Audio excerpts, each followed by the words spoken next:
तरी कुठेतरी संपणारी वाट असते, कितीही सुखद असली तरी कुठेतरी संपणारी वाट असते. या संपणाऱ्या वाटेवर जन्मणारी नवी पहाटे.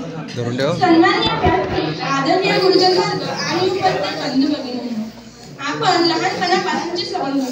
या शाळेच्या प्रांगणात आपली भेट झाली तेव्हा काही नीटसे समजत देखील नव्हते. आपली व्यवहार वाटत शिकायचं आणि घरी परत जायचं. हा निर्माण झालेला स्नेह, हा निर्माण झालेला जिव्हाळा, ही नाती जिच्या अंगाखांद्यावर बागडत आज लहानाचे मोठं झालो, त्या शाळेमातेपासून आज दूर जायचं या विचाराने कंठ दाटून येतो. पहा ना मित्रांनो, किती मोठा प्रसंग आहे हा. शाळा म्हणजे तुमचे दुसरे घर असणार. या शाळेत शिकणारी मुले मुली म्हणजे तुमची भावडबड करणारा शिक्षक.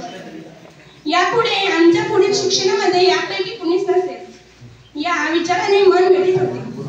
अगदी मराठी, हिंदी, इंग्लिश, गणित, विज्ञान, त्याचप्रमाणे कार्यानुभव, इतिहास, भूगोल असेल, क्रीडा शिक्षण असेल, अशा वेगवेगळ्या स्पर्धांमध्ये त्याचप्रमाणे सांस्कृतिक कार्यक्रम असेल, अशा वेगवेगळ्या टप्प्यांवर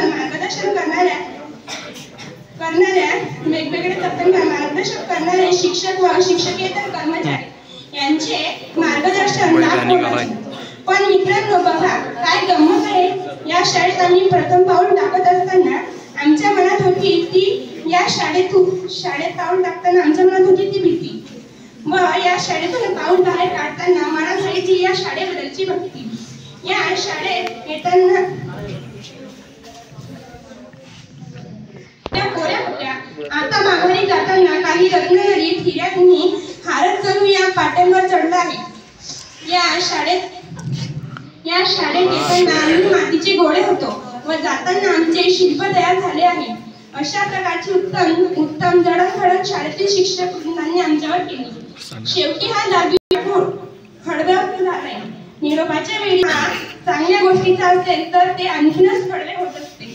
पण निरोप या शब्दातच लोक हा शब्द दडलेला असतो, जो कोणत्याही गोष्टीचा शेवट कोणत्या तरी नवीन गोष्टीसह निर्माण करणारा असतो. म्हणजेच आणि म्हणूनच उडत्या पाखरांना परतीची तमा नसावी, नजरेत सदैव नवी दिशा असावी. घरट्याचं काय बांधता येईल केव्हाही, पण क्षितिजाकडे पाहण्याची जिद्द असावी, आणि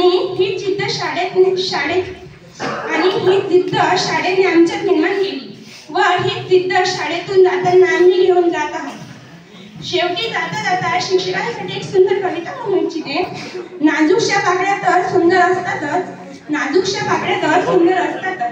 रंगीत पाकळ्या या रोज उमलतातच, नजरेत भरणारे तर सर्वच असतात, पण हृदयात राहणारे तुमच्यासारखे शिक्षक फार कमी असतात.